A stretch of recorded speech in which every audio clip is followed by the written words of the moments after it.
Okay, so welcome to the voiceover. We're going to look at the marketing, sales and production concepts here, and just to give you an idea of what marketing is and where it's came from and how it's emerged over the years. Now this is of course a very condensed version, so bear with me, I've got my pen here. So starting off here, Chartered Institute of Marketing definition. So we stress here it's a management process that's responsible for it. It doesn't just happen. They've got to identify what's going out there. That's the market research. Anticipate. That's a bit of sort of intuition when there's no evidence there for it. And also ultimately satisfy customer requirements profitably. You've got to make money off, cover your costs. Now there's a link there to the Chartered Institute of Marketing. So you can take it, look at their site, good advice there, and there's also professional qualifications, and UWS students can gain exemptions from some subjects should you join them. So that's something to think about long term. Very boring here, but this is no marketing textbooks. It's really how it's all of an exchange. Basically, you can read the points here, you can pause me, read these points here, but it's essentially, someone's trying to sell something, and they've got a product or an idea or a good, and you get something in exchange, money or your vote, for example. So it's exchange, and marketing is about facilitating this exchange. So what we're going to look at throughout the whole of marketing is, these are all the topics here: marketing research, segmentation, all of these things here come into marketing and there's specialist areas of them. And we're really just giving you a flavour of them. We can't go into the depth of all this, but it just gives you an idea. What's marketed? Anything and everything. Services, products, events, experiences, people, places, and ideas. All of these things, they're all marketed to you because essentially, going back to that exchange, they want to get something from you in return.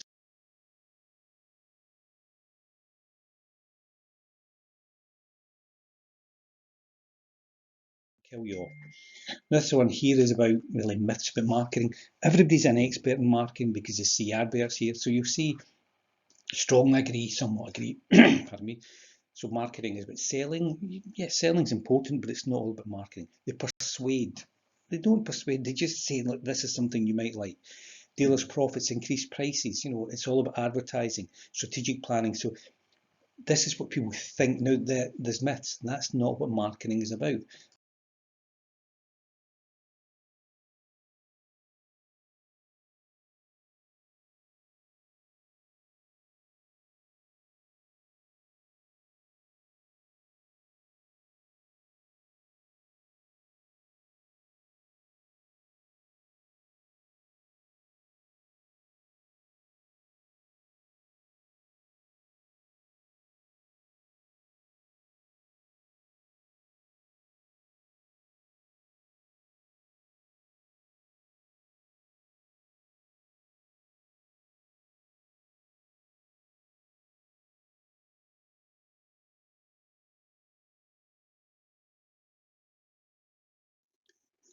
So this is an example of marketing that you've always heard: the customer is always right. And this is from Stu Leonard, a retailer in America. And this sign is, as you go through the door, the story goes that a customer came back with eggnog, whatever the heck that may be, and said it was off. And the assistant said, no, it's not. And the supervisor said, no, it's not. And the manager said, no, it's not. And proved to the customer that the customer was wrong and they were right. So the customer left. And what they realised later was that customer never came back, and they would spend maybe $100 a week, maybe $400, $500 a month. In a year, it could be $6,000. Now, 10 years, 60,000 adds up, all because of this eggnog. So what they're saying is the small things can trip you up here. Now, anyone who's ever worked in any outlet, the customer is not always right. There's got to be rules and regulations, etc. And it can be very demanding, but it's an ethos that the emphasis has to be on the customer at any time.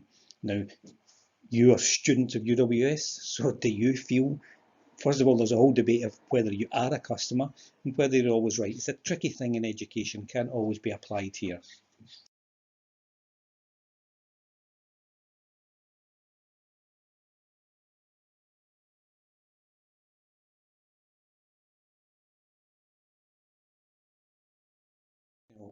Peter Drucker here, he says, create, that's rubbish.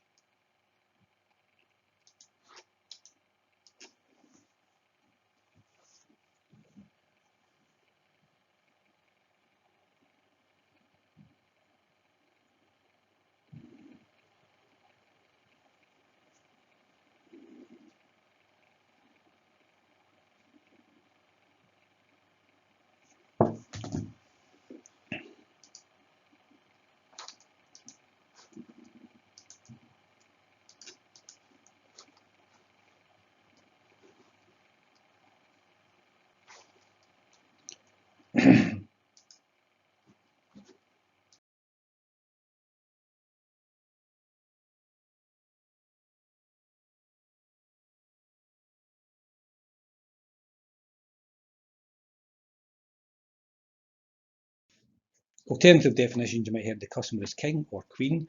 You know, I like this one, the judge, jury, and executioner, because customers will kill you off if people don't like your product. Boom, that's the end of it. And this one here, marketing is making what sells, not selling what you make, right? So in other words, you don't say, well, we've got this, we'd like to offer it to you. If it doesn't sell, turn it around and say, well, what are they buying? And these are ones who are no longer with us. You'll recognise them. There's a wee link, a thing that takes you a link to brands that have disappeared from UK high streets. It's a whole list of them. And at all places, maybe they had marketing managers and directors. Maybe they thought they were doing the right thing. Woolworths was very successful for years, but you know, people, oh, Woolworths is gone. That was nostalgia, really. You never went into it and bought there. And if you had to reinvent it, you wouldn't do it. In fact, I think some people have tried to reset Woolworths with various things, but no one goes to them anymore. So that's what happened. If you don't, you know, so the law of the jungle.